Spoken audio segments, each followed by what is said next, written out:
the majority of Americans take the money from the 401k and let it sit for 20, 30 years and do its thing and then take it. And it's not liquid and it can't really provide any cash flow or do anything for them.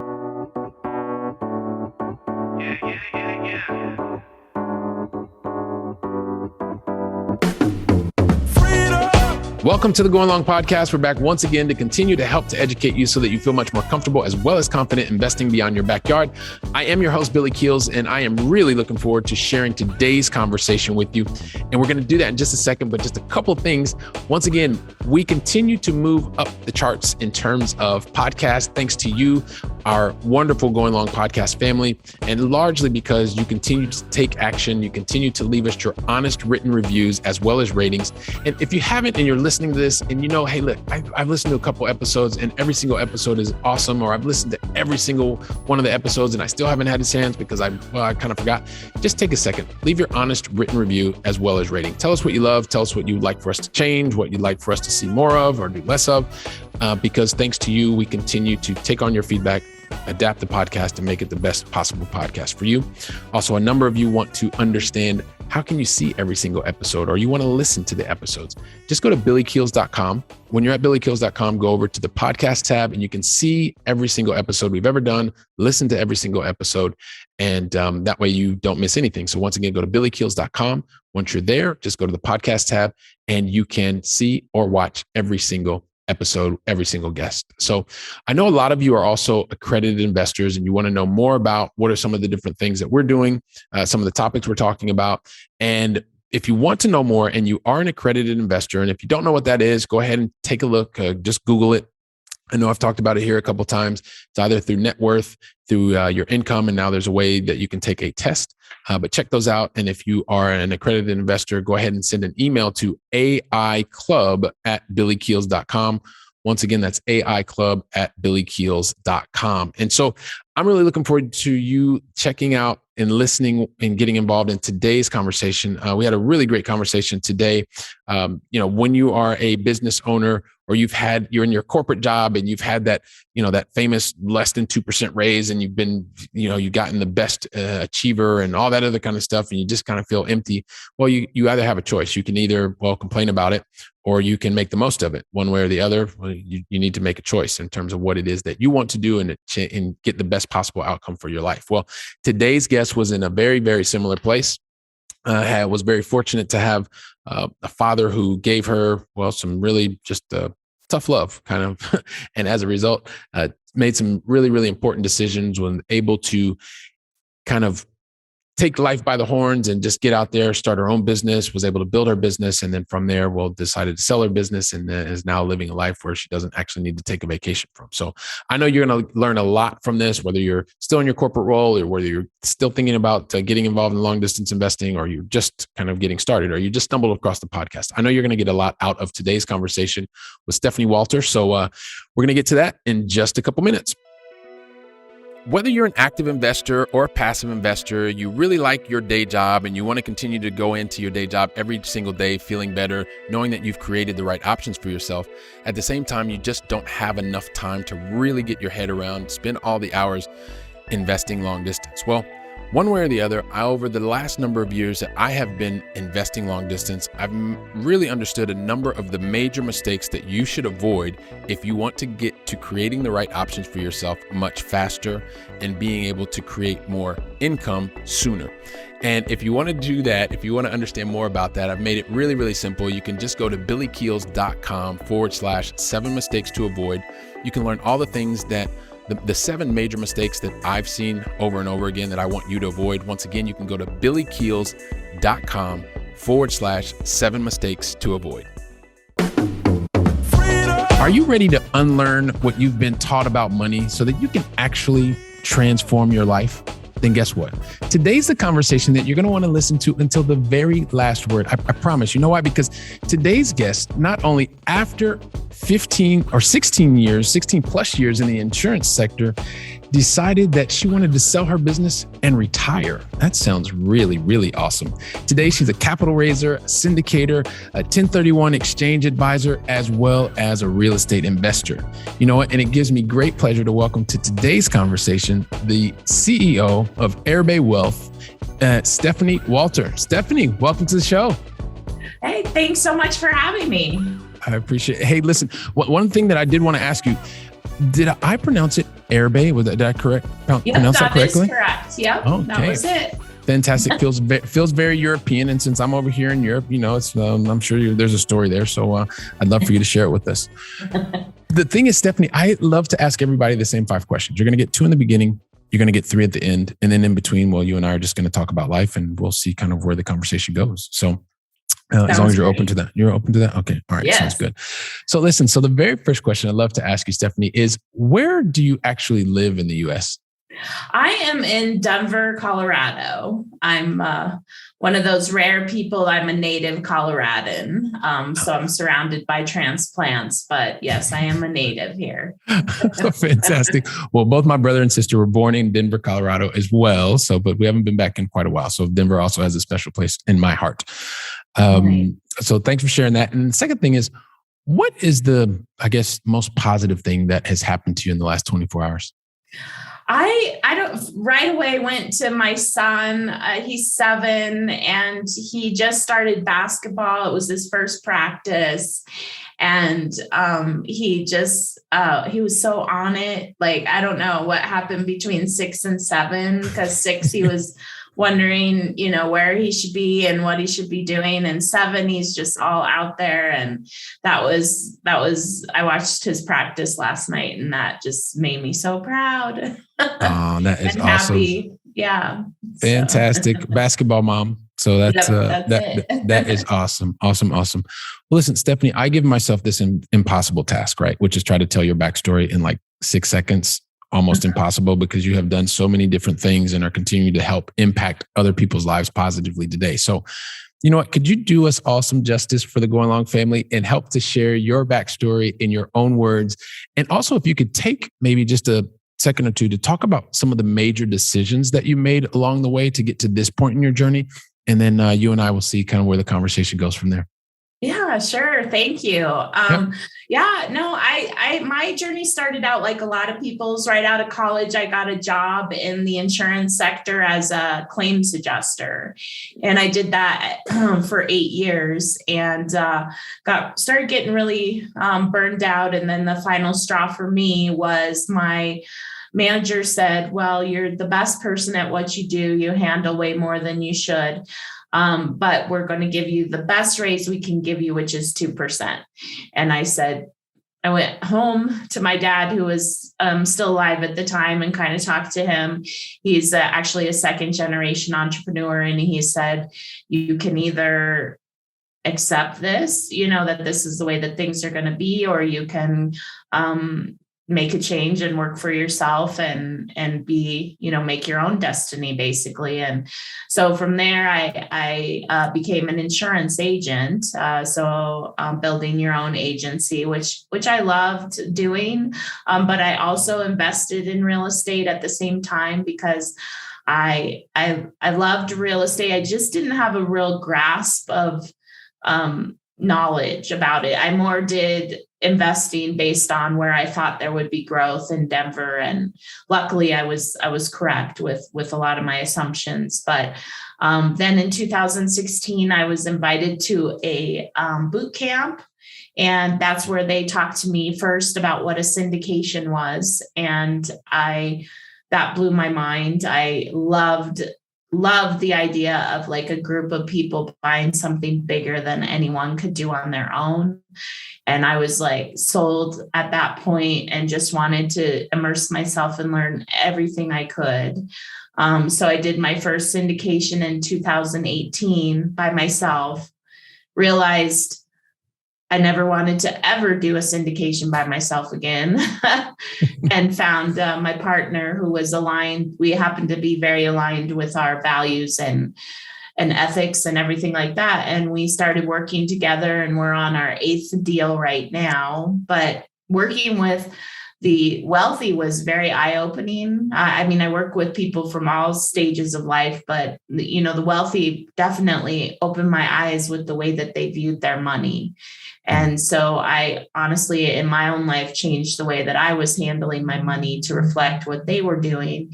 And about 3 years later, in July of 2021, I sold my practice and my insurance practice and am retired. I guess you can call it that. But I'm doing what I love, which I guess is everybody's goal, I think. Yeah, at the end of the day, it is, and I have a friend of mine. He actually was just talking about this today. He says, the ultimate goal is not to do nothing. It's to be able to create the type of lifestyle that you feel you don't ever need to take a vacation from. Mm-hmm. And the fact that you were able to do that in July of 2020, you've since, you continue to now go out, help other people, and you take a lot of the lessons away from what you have learned, not only by the real life experience, like, hey, you're one of the best people that were here and you get a 2% raise, which is pretty generous given many, many people. I know a lot of people are like, hey, we've got 0 raise or 0.5% or whatever. Mm-hmm. And then being able to have that role model or that father at your home that said, hey, listen, Stephanie, you got to make a choice. You either do this or you kind of take more control. You decided to take more control of your life, go out there and build your own business, which I think is fantastic. But one of the things that you did talk about, or you mentioned, was some of the lessons that you learned from interactions with very wealthy people. Very wealthy people. I'm going to say if it's a high net worth or ultra high net worth type of individual. Maybe you can talk about some of the different lessons that you learned from interacting with them. The biggest one that comes to mind is that they view cash flow. I know the sound, we all hear it, but for real, to put it into your life, that cash flow is the number one thing you should be focused on when you're investing, is key. And to actually follow that, I was very focused on net worth, and I thought that's what wealthy people did. So I went out and acquired a bunch of real estate that was cash flowing, $100 here, $100 there, had an enormous amount of equity in there that was not making any money. And so once I changed my focus to, hey, this is not cutting it, and I need to find something that cash flows. And because I don't want to wait 20 or 30 years for this to happen. And so that's a huge lesson from the wealthy, is that primary focus on cash flow. In addition is they're very focused on using their money. Like the majority of Americans take the money from the 401k and let it sit for 20, 30 years and do its thing, and then take it. And it's not liquid and it can't really provide any cash flow or do anything for them. So that's also a big difference, is the wealthy view. I call it the utilization model. They use their money all the time to provide cash flow to them. And I love the way that you just talked about that, right? Because a lot of people will say, hey, listen, I've got this 401k that's doing all this stuff. Well, the 401k is serving the people that are actually investing, or the funds that are actually buying and selling and using your money to do things for their portfolios, which are usually providing very low yields. Mm-hmm. And so the fact of the matter is, yes, most people are sitting with their money in a qualified plan, and it is sitting there until they get to at least 59 and a half. So you're going to work for 30 years before you even potentially touch it. Someone else is going to play with your money for all that time. So I love the fact that you had that insight.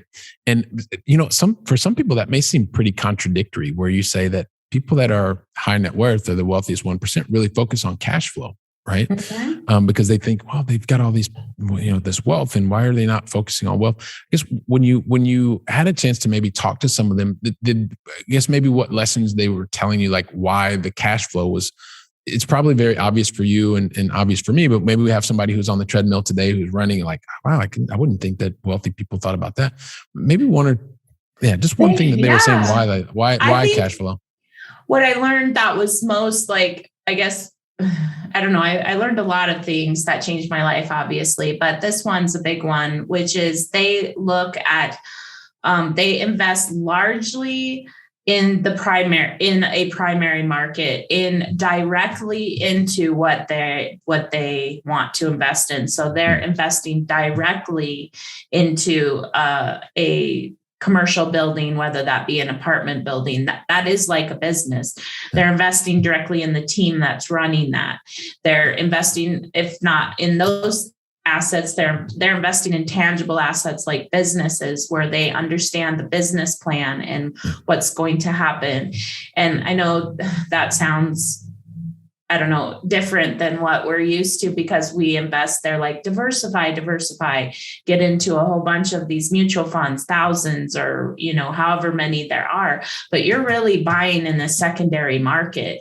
You don't have any idea how those companies are run. Maybe if you asked one person, they don't have an idea of who's running the company, what their philosophy is, what they're wanting to do. And so, that's where I say that's why the wealthy get wealthy. They also, you think that they want to get wealthy because they invest in very high risk assets. But if you do some research, the syndications and the apartment, multifamily investing is one of the highest returns with the lowest risk that you can find. And so I was very surprised to learn that wealthy people are very low risk. They don't want high risk involved in their investments. So they don't invest in the stock market.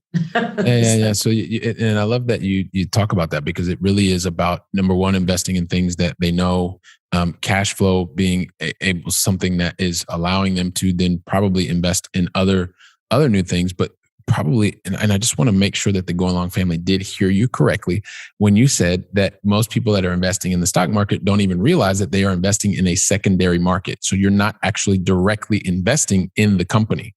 You're investing like in a pool of stuff that's over to the side, which doesn't actually directly, I guess it affects their market valuation, but it doesn't actually, you're not directly investing in the company. You're investing in something that is then already been invested in. So just that whole concept of casino-like noise and fun and all that kind of stuff is very different than being able to have direct access, direct control to the management team, to the specific asset, and being able to have those questions directly. Ultimately, you have the chance to mitigate your risk or minimize your risk. So it makes a lot of sense. I appreciate that. And Stephanie, one of the other things that I love to talk about here, right? Because, and I ask every single person that comes on, is this whole concept of long distance investing. As you know, I live here in Europe. I always read, the majority of the book said that, look, if you're going to buy property, no matter what it is, you got to make sure you live in the same area, blah, blah, blah. Mm-hmm. I fundamentally don't believe that that's the case. I don't mean that you cannot do that. I think you can actually do both, but you don't have to.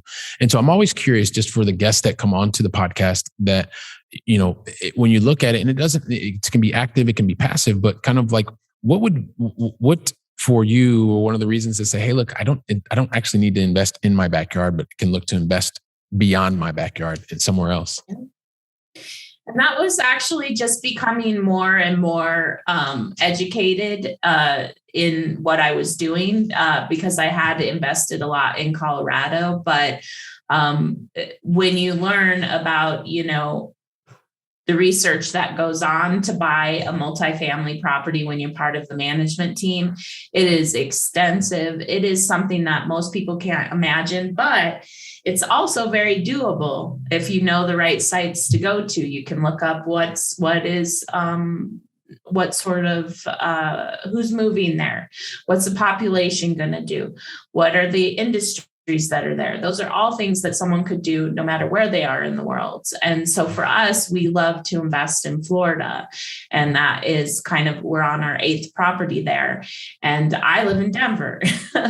And I haven't actually seen every property that we bought there yet, but I can tell you everything anyone would need to know about those markets and why they are so good. And so that is, I believe, yes, long distance investing, because you know what, we all saw that through COVID. Would you have wanted to own an apartment complex in California or one in Texas? I mean, there were certain ways that were much more landlord friendly in those states, business friendly actually in Florida, that made it possible for us to do very well during COVID. So market is everything. If you live in a crappy state, you don't want to invest there.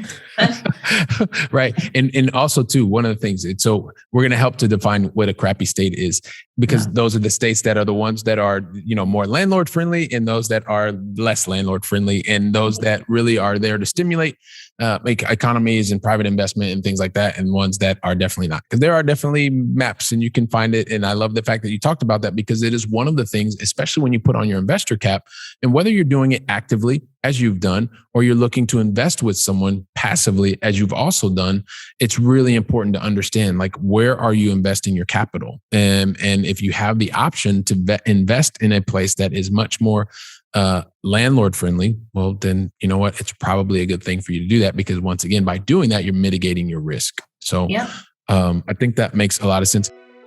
Wow, don't you just love this conversation? This is amazing. This is fantastic. And so just really quickly, I just wanted to remind you, for those of you that are looking to create more options for yourself, get there faster, and do that with long distance investing, make sure that you go to billykeels.com/7 mistakes to avoid, so that you can avoid all those mistakes, get to your goals faster and sooner. Once again, that's billykeels.com/7 mistakes to avoid. Now back to the conversation. Now, one of the other things I know that you also have a lot of knowledge in terms of the, probably something you also saw with the wealthy, was the tax mitigation strategies.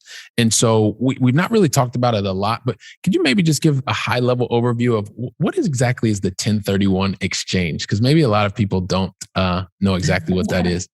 Yeah, a 1031 exchange is just a way that you can delay your taxes when you own a rental property that you sell. And actually the benefit of that is that you can take your funds, and rather than pay capital gains on them, you have 45 days to identify 3 replacement properties. I think where a lot of people get caught up in that is they think, oh, well, if I had a single family home, then I need to buy another single family home.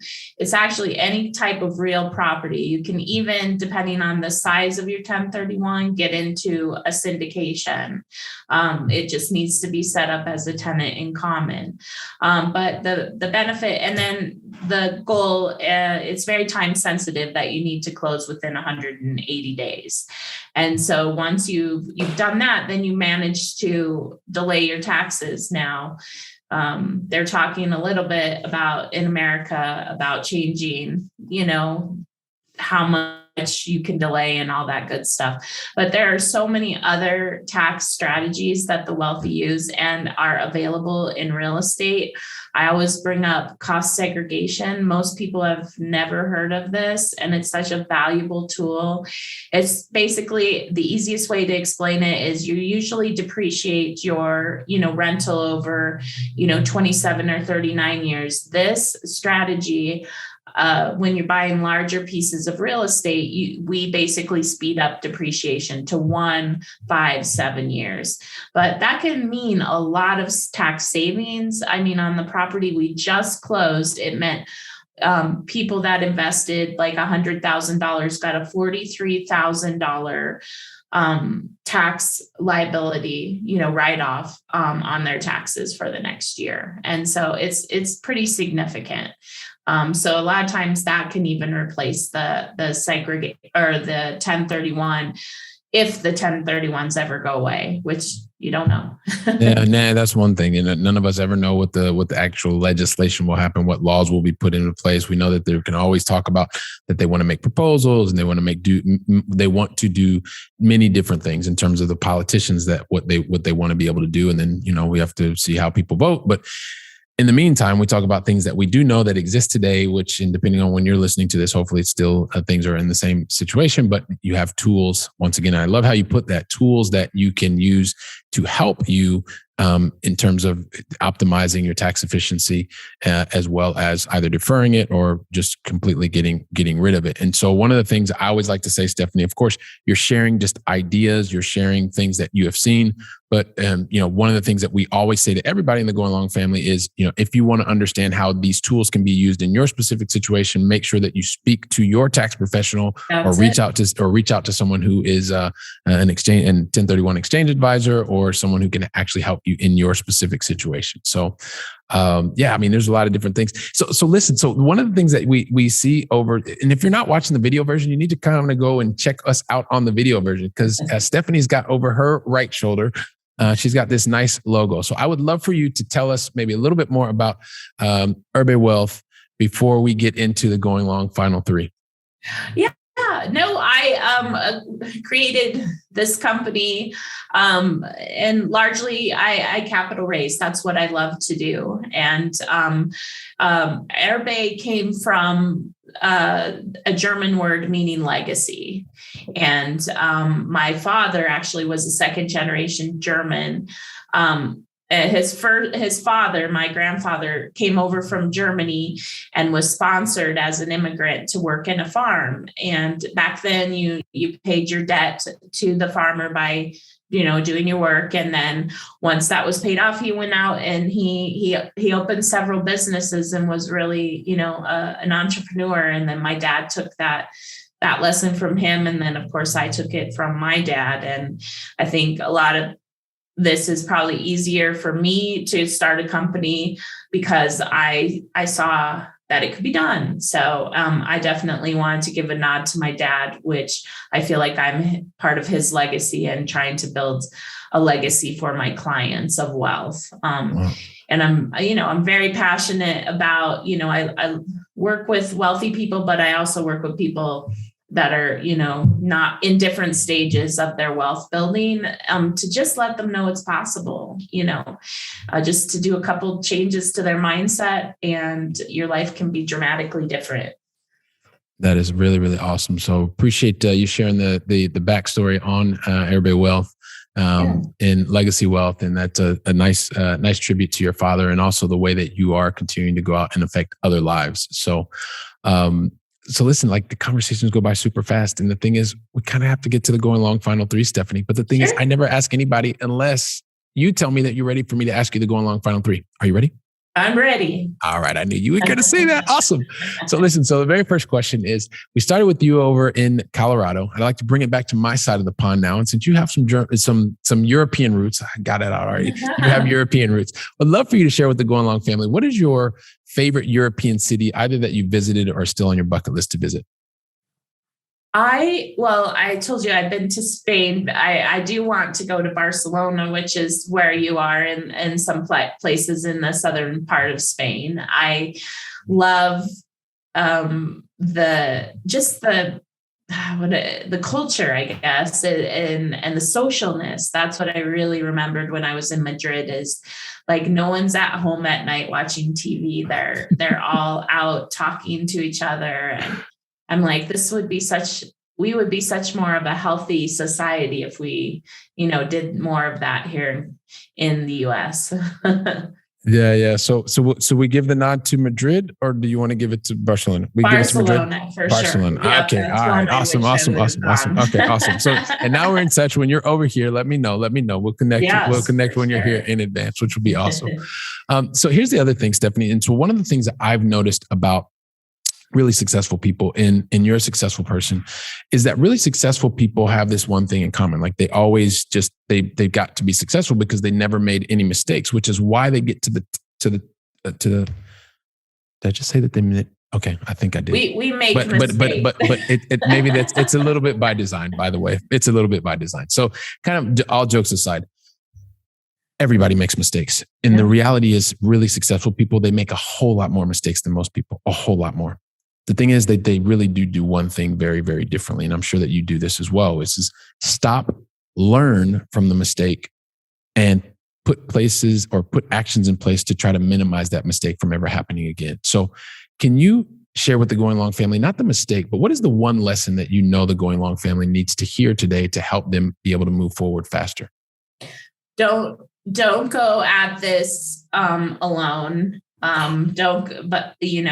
Seek advice from people that are actually doing this alternative investing, which I kind of hate that term, but that's what it's called. But seek someone that is successful at doing it, either as a passive investor or as an active, sponsor. And, because I have so many mentors in different aspects of me doing this, but it truly is a team sport, and you have to, and that's against everything I was kind of taught. I believed you're an entrepreneur and you run your business and you do everything. And that's really just not the way to become successful. You've got to talk to people. And the great thing about that is the ones that are doing well really like to help. Yep. Yeah. Love that. Absolutely love that. And so make sure that you do not do this alone, that you find out, you reach out to those people that have been there before, and that will be a major accelerator for you. So I appreciate you sharing that. And then before we wrap things up, and I want to get a book recommendation, but one of the things I also want to make sure that we just do, and we are going to, so I just want to say that knowing that you are a published author, we are going to include your book as well in the show notes. So everyone will have an opportunity to check out your book as well. But I'd love for you to tell us what is one other book that you would recommend to the Going Long family today? I love, and this one, it can be a little jarring, but it's called Killing Sacred Cows. And it's by Garrett Gunderson. And it's, for me, it helped me personally, because it really just talks, the Killing Sacred Cows reference is really the things that we are all taught and we believe strongly about money, and how we use it, how we view it, and how you need to change your mindset and view it more like, the wealthy people, as well as it goes into a very deep dive of why the 401k is the biggest sacred cow that needs to be killed. I think you just got some people riled up. Yeah. And that's okay. That's okay. No, most of the Going Long family understands that. So, which I think is awesome. So Killing Sacred Cows, fantastic. So this is unbelievable.